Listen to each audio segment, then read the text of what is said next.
Hello, this is the Watchdog, and welcome back to Fun with Watches. If watches weren't fun, you'd only need one. Today we're going to review the Pagani Design PD1727.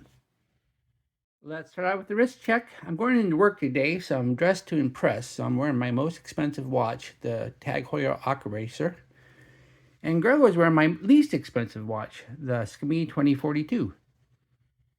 Grogu said that Princess Leia commissioned a new Metropolitan Opera at Coruscant. Lando Calrissian was in charge of the construction of the Met, but the project was so big that he needed help running all of the crews.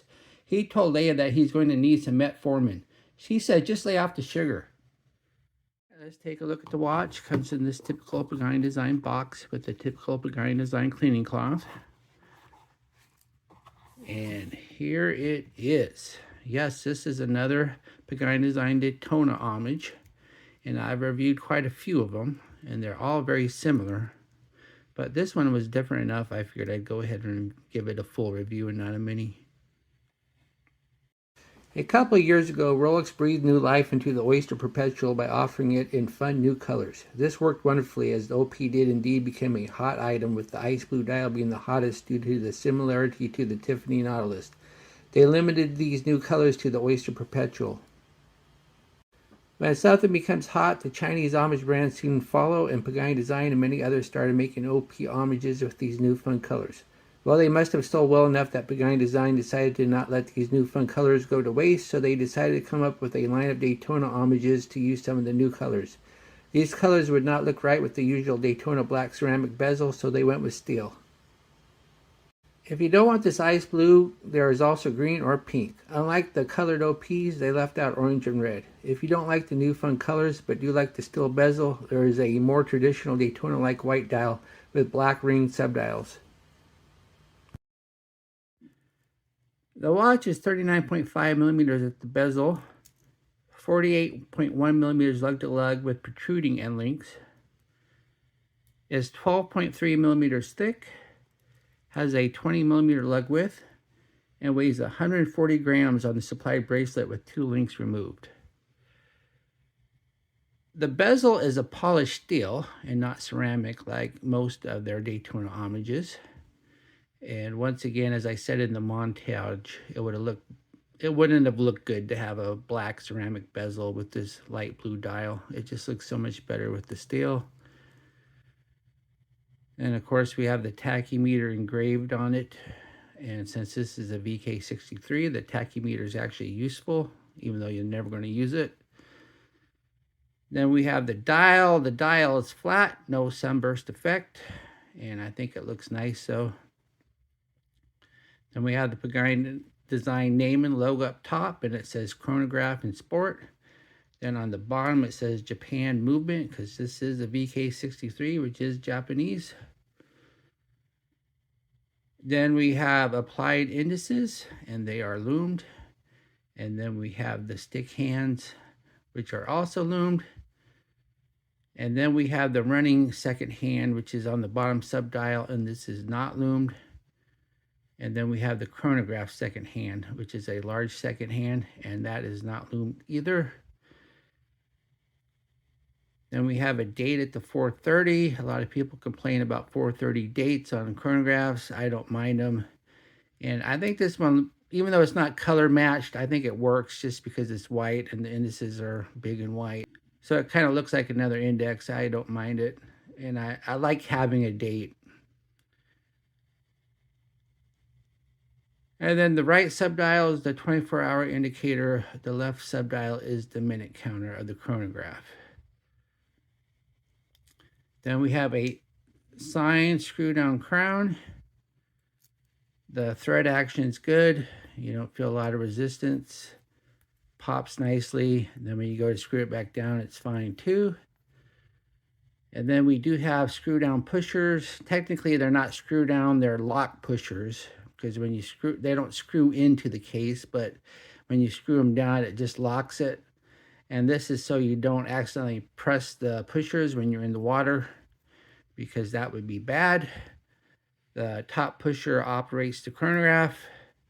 As you can see, it's ticking away with a smooth sweep of 5 ticks a second. That's the nice thing about a VK63.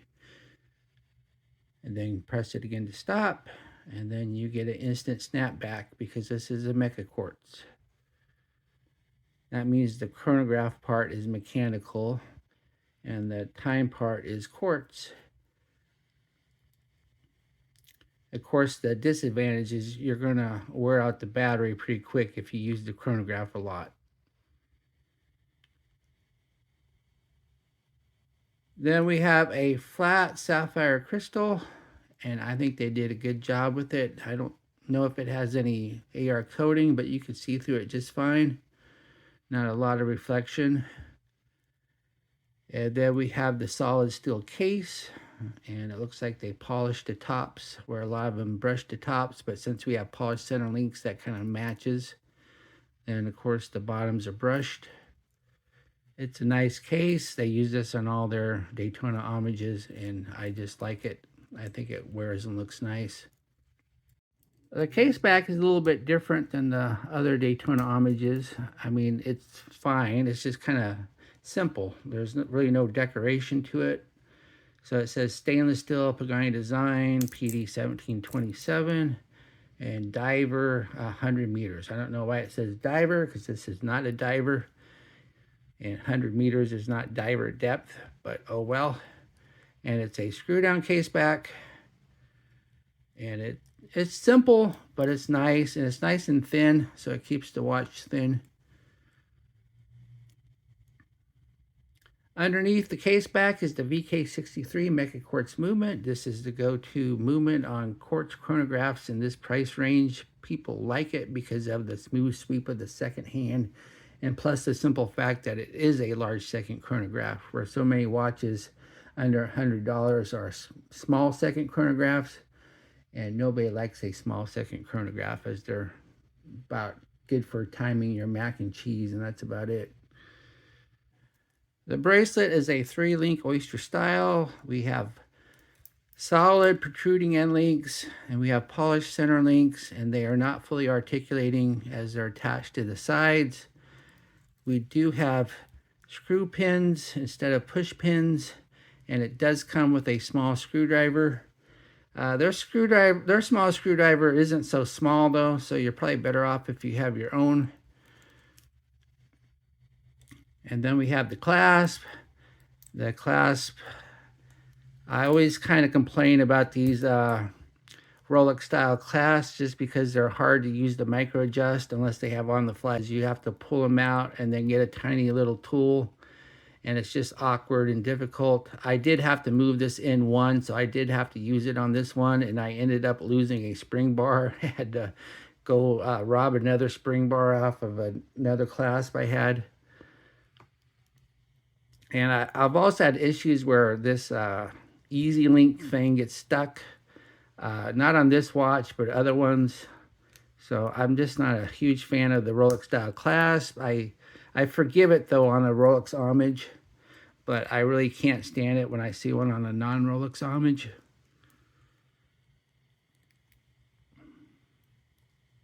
But it looks nice and it wears nice. I just don't like using the micro adjust. Here's the watch on my 7.5-inch wrist. I think that looks really nice. It wears nice. I removed 2 links and moved it in one slot of micro adjust. But it has a good wrist presence, good wrist roll. I like the dial. It's just a fun watch. Here we are in the lume room. The infuriating thing about Pagani Design lume is we often have decent index lume, but the hands just don't keep up. As we speed up the time, we see that once again that is exactly the case. We have index lume that is pretty good, if not great, but the hands just aren't keeping up, especially the minute hand. Why, oh why don't they focus on the hands? What do I like about this watch? Well, it has a fun color that Rolex did not use in a Daytona. I like this steel bezel. And I just like the great looks and wearability of this watch. What are my gripes and groans? Weak hand lume, especially the minute hand. And where are the orange and red dials? If you're going to offer all the fun colors of the OP from a couple years ago, why not include all of them? And that's about my only real complaints to it.